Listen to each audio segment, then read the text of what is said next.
one of the great things about working for President Trump is that we've been able to recruit people like Chris Klump and Marty McCary and Jay Bhattacharya and Mehmet Oz and people at every level of the agency, many of them who are stepping away from billion-dollar companies to come and work for us, not because they're looking for position or power or security, because they see this as a generational opportunity to change our country and put us on a better course. And a critical part of us achieving that goal is the partnership with private industry, with the entrepreneurs, the innovators who are trying to do the same thing.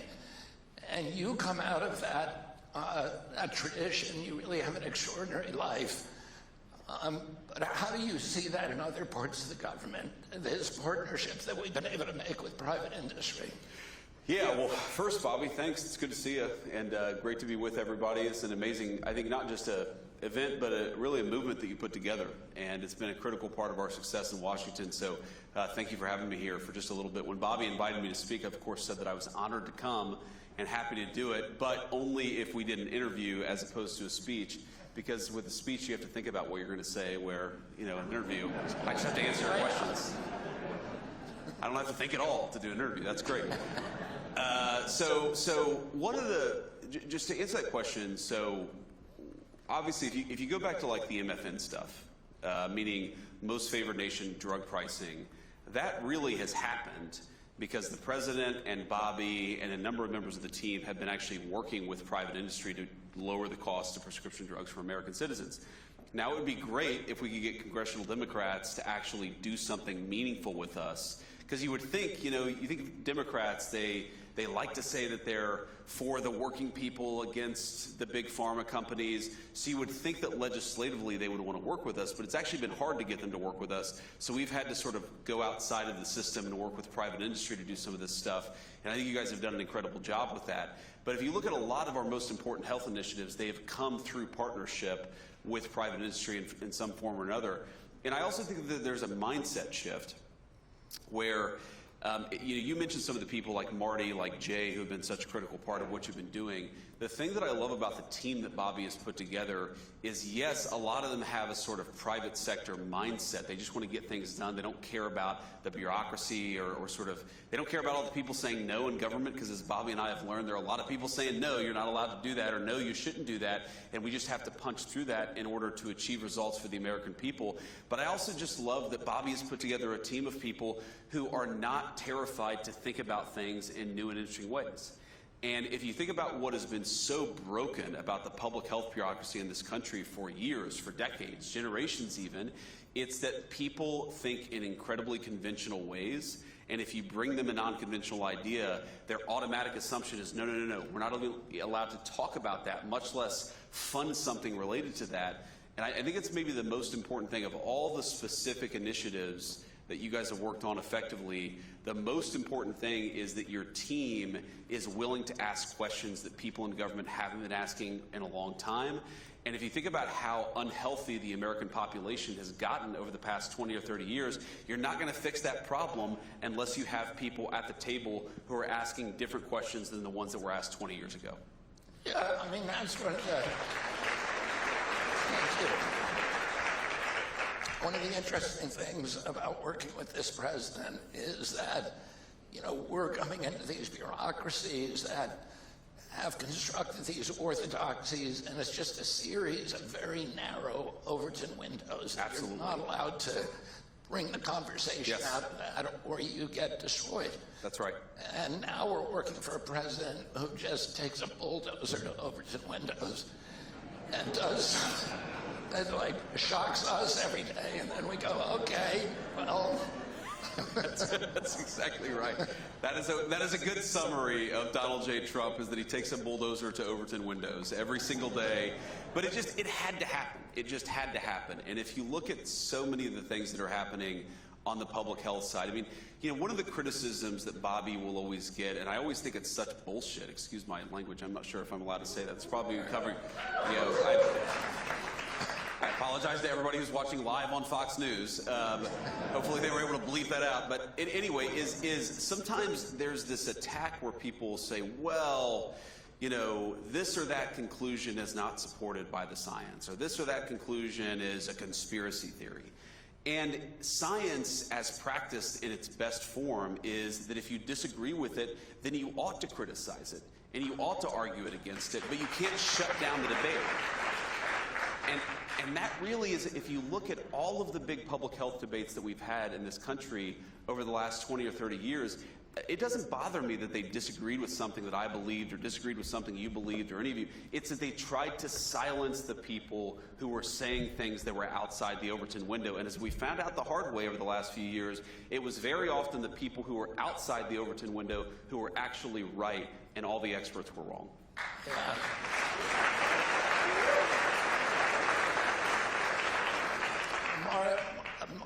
I had a conversation with Marty McCary the other day, and he reminded me that over the Royal Society, the building, the portal for the Royal Society in London, which is the oldest scientific society in the world and the most prestigious. Of course. It says question everything. Yes. And that is, you know, that's what science is. It's recognizing that convention is often wrong, and that the people who make advances on science almost 100% of the times are people who are willing to challenge orthodoxies and advance heterodoxies and talk about new ways of thinking. And that, you know, these very ossified bureaucracies that now make up the so-called medical establishment are fortified against that kind of change. That's absolutely right. And I mean, to put a slightly different spin on it, a lot of the times the people who are discovering things interesting and new are a little weird, right? I mean, American society for a very long time had a willingness to accept unconventional, slightly odd people inside some of these industries, inside some of these bureaucracies. I mean, I've been reading a lot in the past couple of weeks about von Neumann, the Hungarian scientist who came to the United States and was very important in the Manhattan Project. And what I keep on finding myself thinking, I mean, this is a brilliant guy. This is, you know, one of the, I think it was Edward Teller or Oppenheimer or another, the Manhattan Institute people said about von Neumann that von Neumann was talking to his 3-year-old, and then he realized that he used the same skill von Neumann did when talking to a 3-year-old as he did with everybody else, because he was so far above everybody else in terms of brilliance. But then you read about this guy, and I think to myself, half of the shit that this guy said would have gotten him canceled, or would have gotten his career ruined, or would have had his life ruined. There is no way that this country is going to advance unless we're comfortable with people who are willing to challenge orthodoxy. And that's what I think got so broken, not just about the scientific bureaucracy, but probably it was worse in the scientific area than in most other places, is we've got to be comfortable challenging some of these old orthodoxies. And part of that is welcoming people who are a little unusual, because unless you do that, like, you're not going to solve America's problems with McKinsey consultants who say everything the right way all the time. No offense for the McKinsey consultants, because many of whom are very brilliant people, but like you need the consultant mindset. You also need the person who is just thinking about an idea because it's interesting and it's fascinating and it's not being focused on enough in the right way. You know, you and I have talked a lot about Appalachia, and both of us come from families that are intertwined personally and politically in Appalachia. You're kind of a golden child of Appalachia. You came out, you went to Ohio State, right? That's right. Yale Law School, you know, a successful, uber successful business, a best-selling author, U.S. Senator, and now Vice President of the United States. But it's almost a kind of tragic reminder of the lost potential of almost everybody else in Appalachia, not only for poor health. It's got the worst health data of any region in the country, the highest cardiac disease, the highest obesity, the highest diabetes, the highest stroke rates, but also addiction, alcoholism, and suicide. It leads the nation for those things. And so I know it's something that you've spent a lot of time thinking about. How do we, you know, because if we can solve problems in Appalachia, we can solve them for the whole country. Yeah, that's exactly right. And the public health stuff in particular is very bad. And if you look at where life expectancy has gotten the worst in the United States, Appalachia is sort of at the top of the list. And the way that I realized this, actually, so my dad died of cancer a few years ago. And it was one of these sort of super aggressive cancers, came on very unexpectedly, and then all of a sudden he was gone a few months later. But I was talking with my wife, with Usha, about this, and Usha, she was like, have you ever had like a really important male figure in your life survive to the age of 70? Like, so I'm looking at, and it's like, okay, my grandfather died at 67 from a very preventable illness, but 67 from a very preventable, very treatable illness. I think all of my aunts or all of my uncles, and not a single one of them that I could think of made it to 69. Maybe one of them made it to 70 or 71. And it kind of hit me that if you grow up in Appalachia, you are used to losing the people that you love very, very early on. And you want to talk about like populism, and you want to talk about people being pissed off. Well, yeah, people are pissed off when they don't have good jobs. And people are pissed off when things disappear and move overseas. And people are pissed off when they feel like, other countries are being prioritized over the United States of America. And all of that is part of the populist resentment of the past 20 or 30 years in American politics. You know what really pisses people off? When they realize that their loved ones are dying much sooner than everybody else. And that is a big part of the story of what's going on in Appalachia, and why I think so many people in Appalachia feel left behind. I mean, my story, obviously, it's been, like you said, I'm like the golden boy. Things have just worked out for me in this really incredible way. I feel so lucky and so grateful for it. But I also feel a certain sense of guilt, because there are a lot of people who grew up in families like mine who haven't had an easy life, and who haven't had all this economic opportunity, and who haven't had a person that they've fallen in love with, and they've been able to sort of build a stable, nice family like me and Usha have been able to build. And that gives me a sense of purpose, because I want those people to have the same opportunities that I've had. But it also gives me a great sense of anger, because we never should have gotten to the point that we are today. And the reason that we have is because of failed leadership, and it's failed leadership over generations. And by the way, you talk about Appalachia, you were talking about people who, though they don't have much, would take the shirt off their back and give it to a complete stranger, because that's what you do. If you go back to America's biggest wars, World War I, World War II, Vietnam, which are the counties that filled their draft quotas with volunteers instead of with draftees? It's very often the parts in deep Appalachia where you've got grinding poverty, but you've also got this incredible love of country. So if any place in this country deserves not to be left behind, it's Appalachia. But on the public health stuff in particular, the numbers don't look good. And it's one of the reasons why I'm such a big supporter of what you're doing, because these are people who deserve to live better, healthier lives, but they really have been left behind by this country's leadership. Talk a little bit about how MAHA has affected you personally. My grandchildren go to school with your children. And the MAHA, I think, has gotten a lot of people thinking about how they raise their kids, what they feed them, et cetera, how they go shopping. And then maybe to talk a little bit about the political impacts of MAHA. Yeah, so there are so many different ways I could talk about this. I mean, one, I just met Bobby's family backstage, or at least some of them, and I kept on shaking hands with various people, and I'm like, well, you're an Irish Catholic, so it makes sense that you've got a dozen or so people backstage. But I love that. I love big families. But so one, my wife. She's probably one of the original MAHA people, though I don't think that she would have ever used that phrase. Because I remember, our oldest son is 8 years old, and when babies typically eat solid food around 6 months of age. And I remember when he started eating solid foods, and I'm like, awesome, let's give him some cupcakes and ice cream. And my wife was like, no, let's give him carrots and applesauce here.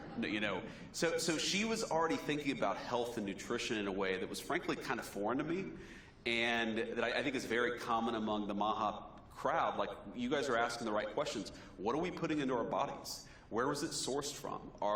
If we're eating animal-based protein, is it coming from a place where the animals are treated the right way? If we're putting medications into our body, are we actually confident that they're doing the thing that they're supposed to do, that they're safe and effective? I just think this whole thing is about asking very critical questions about what we're putting into our bodies, into the bodies of our kids, and it's really affected me in a very profound way, and how I think about my own nutrition, about particularly how I think about what my kids are taking. And, you know, I'm like one of these crazy people. The one way in which I'm more instinctively Maha is that if I have, like, you know, a back sprain, or I slept, you know, weird and I woke up with back pain, I don't want to take ibuprofen. Like, I don't like taking medications. I don't like taking anything unless I absolutely have to. And I think that's another Maha style attitude. It's not anti-medication, it's anti-useless medication. We should only be taking stuff, we should only be giving our kids stuff if it's actually necessary, safe, and effective. And I think that's an attitude that's really beneficial to the entire country, because we do have, you've talked about this as eloquently as anybody, we do really have an obesity epidemic in the United States of America. I think a big part of that is not asking where our food comes from. We really do have medications that I don't think, maybe they're not solving the chronic disease epidemic, maybe hell, some of them are even causing the chronic disease epidemic. We've got to be asking more critical questions about what we're putting into the bodies of our kids, and I don't think we were doing that until this movement came along. You know, the job of the vice president has been called the worst job in the country. and I think we're out of time, ladies and gentlemen. I think for some vice presidents that's been true, and I know that President Johnson, during my uncle's tenure, felt that he'd been sidelined, and I think Spiro Agnew and Gerald Ford felt the same way with Nixon. But then you had presidents like, you had Vice President like Dick Cheney, who seemed to be actually running the country, and then you had these, you know, relationships with... Not very well, it turns out. We agree on that. But Al Gore and Bill Clinton and Mondale and Carter, who had close personal friendships, you have an amazing job because you have a president who clearly puts tremendous faith in you. He relies on you. He's given you an extraordinary retinue of responsibilities. Talk a little bit about how your relationship with the president has evolved. Yeah, that's a great question. It's clear to all of us in the cabinet how much affection that he has for you and how much he relies on your wisdom. Well, it's interesting. You're exactly right that the president, the job of vice president is incredibly contingent on the president that you're serving under.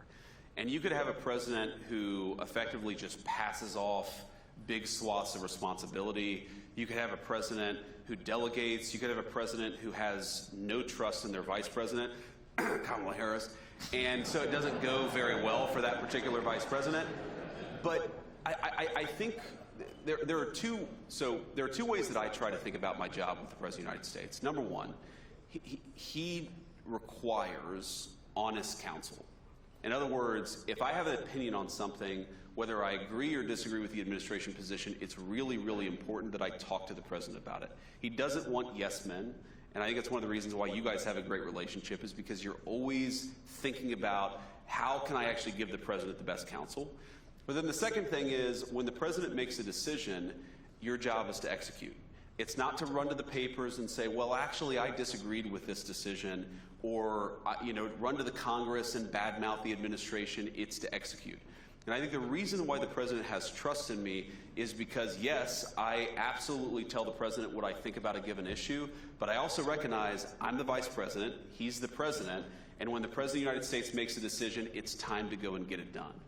And I think in part because I get things done, right? I mean, sometimes Congress doesn't cooperate, sometimes the private sector doesn't cooperate. Like, I'm not saying any of us have a batting average of 100, but what I think all of us who have earned the president's trust do is that when the administration makes a decision, when he makes a decision, we actually go out and get it done.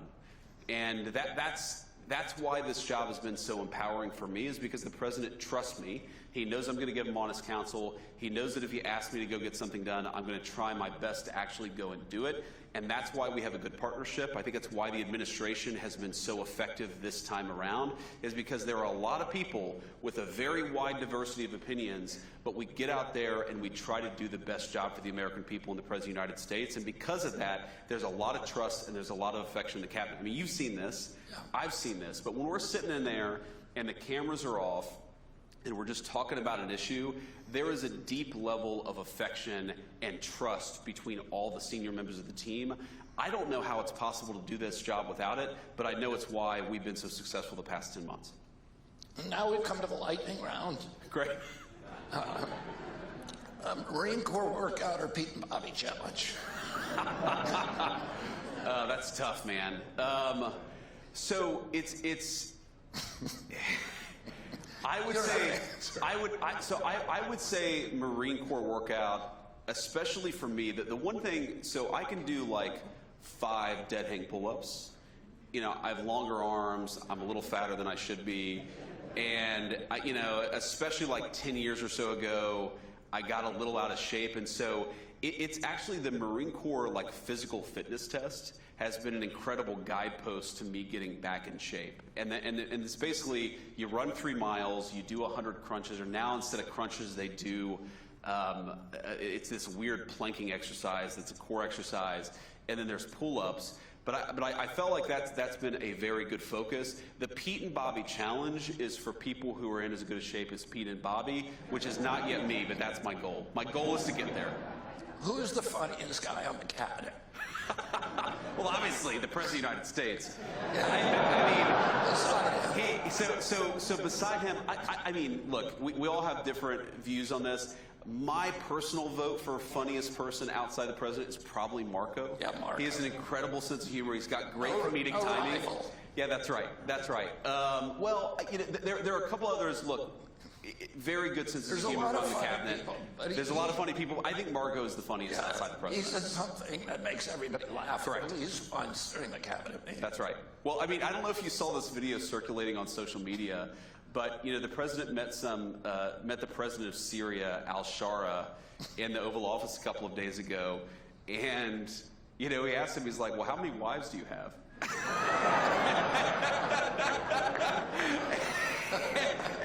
And it's just like, oh, what an amazing question. Amazing comedic timing. There are layers to it. There's like a meta humor to it. It's just, anyway, you know, but we got a lot of good humor in the cabinet.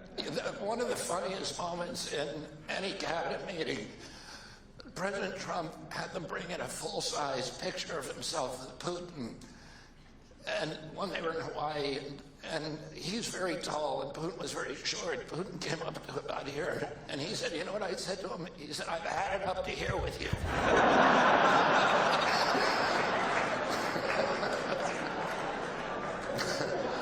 Okay. I remember that. There are 8 presidents from Ohio. How many can you name? Oh. This is unfair. That is a totally unfair question. I regret coming to this event based on that question. Okay. None of them, well, with one exception. Okay, so obviously U.S. Grant. Yeah. I have a particular affinity for him. Both of us have beards. Rutherford B. Hayes. Good. Was Cleveland, Ohio, or was it somebody else? I don't think Cleveland was. Okay, the problem is a lot of the Ohio ones are frankly the range of presidents where nobody can name them. Yeah. Right? So it's like most people can like go up to Jackson, and then they know there's sort of Lincoln and Grant, and then there's like, you know, a black hole of presidents. Those are the Ohio presidents. Please don't judge my home state because it was just it was a different time in the country. So the answer is apparently 2. Did you read Chernoff's biography of Grant? I did. Incredible. One of my best friends actually gave it to me 4 or 5 years ago. Incredible book. It is. And he was an incredible guy. Made you fall in love with Grant. Absolutely. And people, you know, he was attacked after he died by a lot of his political opponents. A lot of what I learned in grade school and high school history about Ulysses S. Grant is actually fake. He was a great general. He was also a great president. Thank you very much, Mr. Vice President. Thank you, guys. Thanks, Bobby.